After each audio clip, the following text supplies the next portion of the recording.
Gua baru sadar nih setelah lihat candle bumi berhari-hari. Candle itu belum pernah merah loh. Ternyata bisa dibilang 2 minggu terakhir nih. Kalau nggak hijau, ya doji nih. Nah, dan kalau lu perhatiin selalu ada pengumuman kan penambahan investasi dari si NBS itu. Nah, mau kita tanya dulu nih sama pawangnya BRMS nih gitu kan. Kira-kira bumi gimana nih bro? Dengan kondisi kayak sekarang NBS nambah, candlenya strong dan bisa dibilang setiap call lain turun dia cenderung paling kuat nih bro.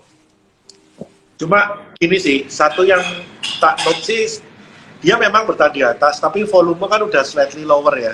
Ya, Jadi kita harus lebih cautious sih, karena volume yang slightly lower di harga atas kan nggak favorable. hmm, Cuma memang 105, 108 sih menarik ya kalau mau nambah posisi atau yang belum punya posisi ya. iya, Ya, oke, setuju. oke, oke. Kalau bumi, memang sih kalau orang-orang yang udah beli di bawah mungkin mulai takut ya, Bill ya, udah di atas ya. Tapi kalau lu memang mau trading ya sebenarnya ya apapun selama nggak dia break dari low structure dari dia punya market harusnya sih still doing fine ya. Nah, even kayak Bernard bilang berapa? 108, 105, 108. Yes, 105, 108 itu angka yang mungkin psychology level dari minor trendnya ya, Bill ya. Nah, mungkin kalau bicara berapa sih low-nya kalau seumpamanya dia turun ya, mungkin 102 itu obviously orang akan lihat tuh mungkin bottomnya dia ya, solo dari minor trend.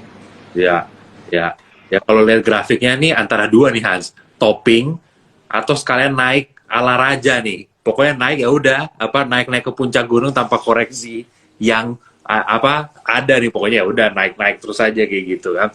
Oke, oke, oke, oke. Nah, berarti itu ya teman-teman ya kurang lebih ya memang bumi di level sekarang itu ingat yang kemarin kita ngobrol kan ketika berempat ya kemarin kan.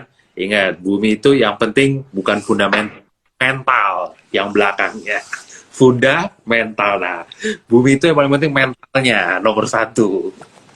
Ya, ya. Tapi gini Bill, sebenarnya kalau lu mau tahu bumi ini bakal jalan atas atau enggak, lu harus kasih time limit lu berapa lama nih. Kalau memang dia begini terus selama let's say 1 minggu atau 2 minggu, sebenarnya pertanyaan besar, kenapa kok dia stuck di sini?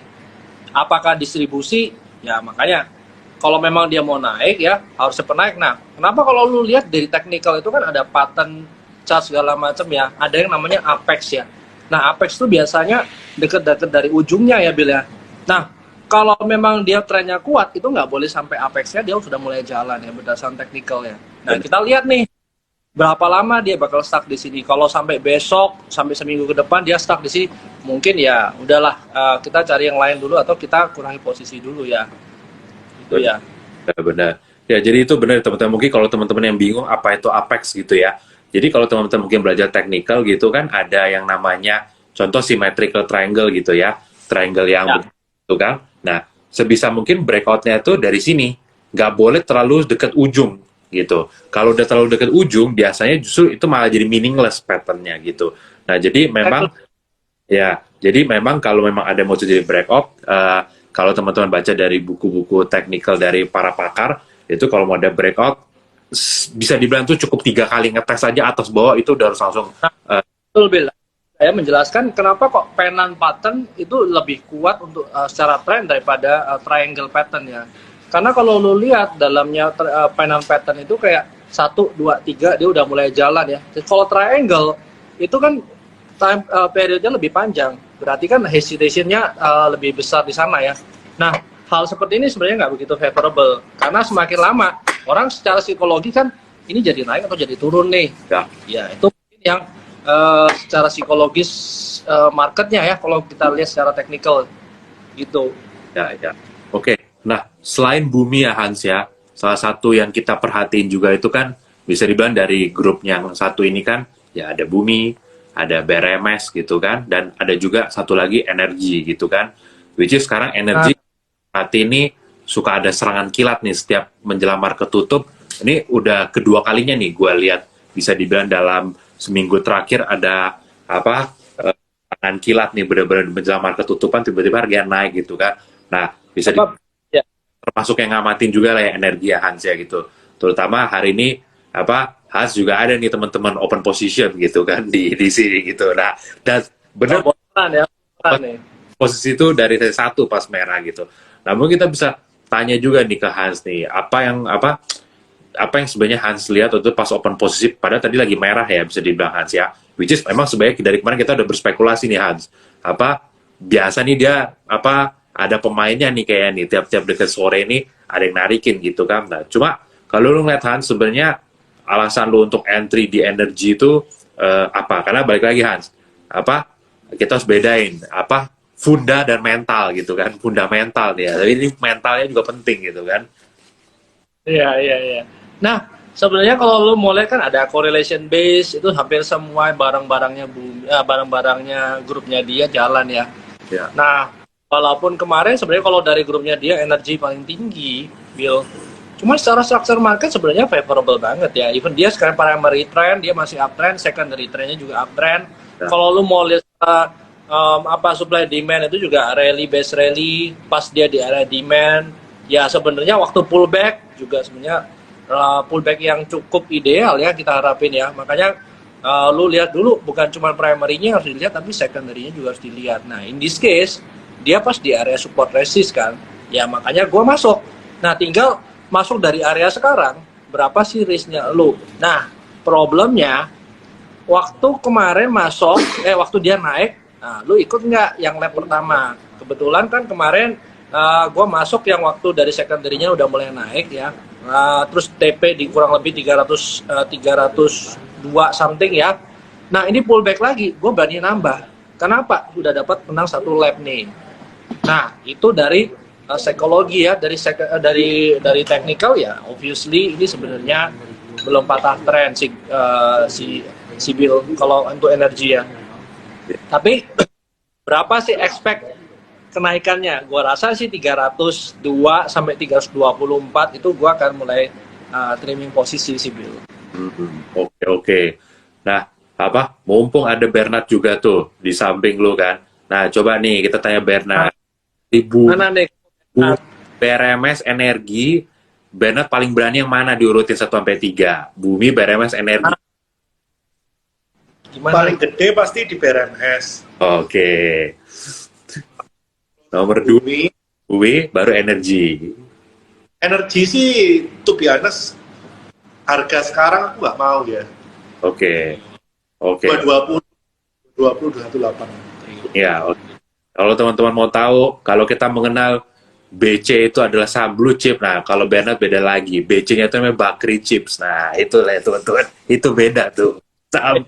Jadi kalau teman-teman warga 88 baca di grup atau Bernard atau tempat lain, kalau dia bilang, oh isiku saham BC, itu bukan BRI, Bank Mandiri, BNI, Telkom, Astra ya, tapi itu grupnya Bakri and the Gang tuh. Bakri. Ada BP. Ada BP juga, bener. Juga gitu kan. Nah, jadi itu barang-barangnya ya, balik lagi tapi teman-teman ya, tidak disarankan 100% portfolio saham BC yang ini gitu. Kalau 100% BC yang BC klasik ya, itu nggak apa-apa mungkin. Tapi 100% BC yang satu ini, ingat, bukan butuh fundamental lagi, ini butuh mental belakangnya yang paling penting, bukan fundamentalnya. Jangan 100%. Iya. Ya.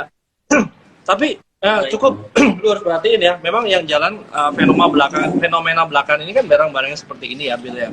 Nah, apakah kita nggak lihat fundamental segala macam ya? Secara fundamental sebenarnya banyak barang bagus, secara fundamental barangnya masih murah banget ya. Cuman yang harus kita perhatikan adalah follow-nya kemana. Kalau memang lagi rame di barang ini ya udah. Kalau kita memang mau trading ya kenapa nggak lu cari yang rame daripada cari barang-barang yang nggak jelas, belum tentu jalan sih. Nah anyway Bill, lu dari tadi nanya, ini kita mau tahu ya Bernard ya, sebenarnya Koko Billy ini ada trading apa sih? Dari tadi pagi ketawa-ketawa mulu di kantor, ini diem-diem cuan banyak nih. Gua lah kan main barangnya sama kayak lu Hans, yang properti itu yang kebuka ARB-nya tuh dari arah Hans. Itu gua udah pegang lumayan lama itu Hans.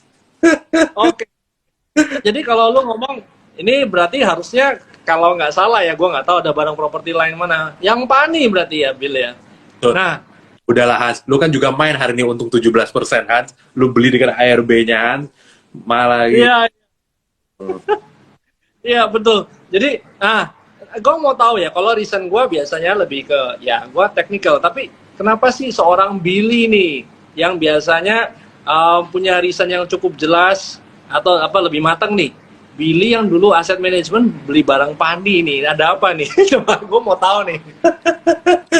Oh, sebenarnya gue beli Pani udah lumayan lama lah ya. Maksudnya bukan baru hari ini gua beli gitu kan. Cuma memang kemarin-kemarin mungkin dia mainnya udah pakai gigi 6 gitu kan. Akhirnya harus di stop sama bursa gitu kan. Nah, sebenarnya gua sih sering diskusinya kalau soal Pani itu sama si Andri Hakim, Bro. Nah, gue biasa diskusinya sama Andri kan. Nah, memang kita udah ngeliat dari bulan April kemarin lah, April apa Maret ya, gue lupa, gue pertama kali sama dia itu kan. Maret sih waktu. Pada intinya sih ya, kalau gua sih ya nggak untuk ditiru ya sebenarnya teman-teman ya, intinya ya pakai mental juga bro, ingat bukan cuma fundamental, mentalnya itu penting bro. Lu ngelihat ya, ini yang mau dimasukin apa, pick 2 kan, terus lu lihat lah emiten properti lah market cap-nya berapa kan Hans, lu lihat BSD, Ciputra, Pakuwon gitu kan, market cap belasan T sampai 20-an T gitu kan. Ya gue lihat sekarang dia market cap 4 T tambah rank isu 6,5 T baru 10 T bro. Dan kalau lu lihat projectnya si Pick 2 ini sih menurut gue sih ya very compelling lah gitu, menurut gue bagus gitu. Cuma balik lagi ya teman-teman, kalau kita beli saham based on story itu tuh kadang-kadang ada emotional psychology-nya tuh gini, wah ini barang bagus, story-nya bagus banget, gue mau beli banget gitu kan. Nah, tapi ketika ada shake out 1-2 hari, ARB gitu kan, terus kalau iman teman-teman goyang, nah, itu ingat, berarti teman-teman bukan yakin sama story-nya, tapi mungkin lebih ke FOMO tuh, gitu kan. Nah, terus sama, juga ini sih Hans, ya gue ngeliat intinya, ya dengan market cap segitu, ya gue ngeliat harusnya sih ya, gue nggak bilang pasti, karena gue pun juga nggak tahu kan, gue masih nebak aja lah, karena kan barang kayak gini kan tadi ada yang bilang di komen juga tipis banget ya kan, overbidnya gitu kan, ya setuju sih, makanya it's not for inilah ya, mungkin teman-teman yang masih pemula gitu kan, kalau nyoba di barang kayak gini ya mungkin a bit risky. Cuma ya kalau lu tanya kenapa Hans, ya itu sih intinya menurut gue, right isu, investornya juga menurut gue namanya prominent ya kan, Agung Sedayu gitu kan, MAB-nya terus juga untuk build pick 2, terus gue lihat market cap properti yang lain itu berapa ya, and hopefully sesuai Hans dengan slogan developernya. Kalau kata Jogi apa Jok? Senin harga naik, amin. Kalau itu Harganya naik, toko gitu. Terlambat. Senin. Iya. Ya. Tapi menarik ya, Bill ya. Yang lain properti nggak begitu jalan ya. Makanya kembali lagi ya, kita cari yang ada flow sih. Nah, kalau lo mau bilang flow, lihat dari industri mungkin agak susah ya, Bill ya. Nah, mungkin lebih ke grupnya, or ya benar-benar lo lihat fokus ke teknikalnya, mana yang kira-kira punya increasing volume mungkin ya, Bill ya, kalau dari technical. Iya. Nah, itu sih. Terus, gimana nih, kalau dari tadi kita cuma ngomong bareng yang kita cuan doang, gimana? Iya. Rugi yang cut loss apa, Pak? Oh, aku nggak ada cut loss hari ini. Oh. Tapi kira-kira loss karena Hans nyangkut. Hans tuh kalau nggak cuan ya nyangkut. Hans nggak ada cut loss. nah, ini langsung di ini floating loss ya. Nah, oke. Jadi, nah, selain itu memang benar Bill ya. Kalau lihat hari ini ya, somehow yang bank-bank gede itu kan pada dapat flow atau gimana ya? Kok tahu-tahu akhir sesi lumayan naik ya Bill ya. Ya. Nah, Hari ini ada rebalancing atau apa deh? Soalnya gue ngeliat memang hari ini agak aneh ya pas tutupan. Gak cuma banking, kalau lihat Telkom juga naiknya kenceng loh di penutupan sesi sampai 44.50 gitu ya. Pokoknya ada yang dibuang, ada yang dipakan ke atas. Jadi gue suspek kayaknya ada rebalancing kali ya. Gue belum tahu, belum cek sih. Tapi kalau yang udah modelan kayak begini sih, menurut gue harusnya ada something ya yang rebalance gitu. Karena masih banget ada yang dibuang ke atas, ada yang dibeli ke atas, dan brokernya itu aja sih kalau yang gue lihat gitu. ya, I see. Nah, kalau gitu sebenarnya ini wajar nggak sih Bill? Apakah memang bulan-bulan ini tuh secara aset manajemen memang pada lagi rebalancing ya Bill ya? Kalau khusus hari ini Hans ya, gue nggak tahu hari ini tuh yang rebalance tuh MI atau bukan ya, karena balik lagi gue belum ngecek gitu ya. Jadi gue masih menduga aja rebalance-nya kemungkinan besar ada mungkin ETF atau indeks mungkin Hans gitu.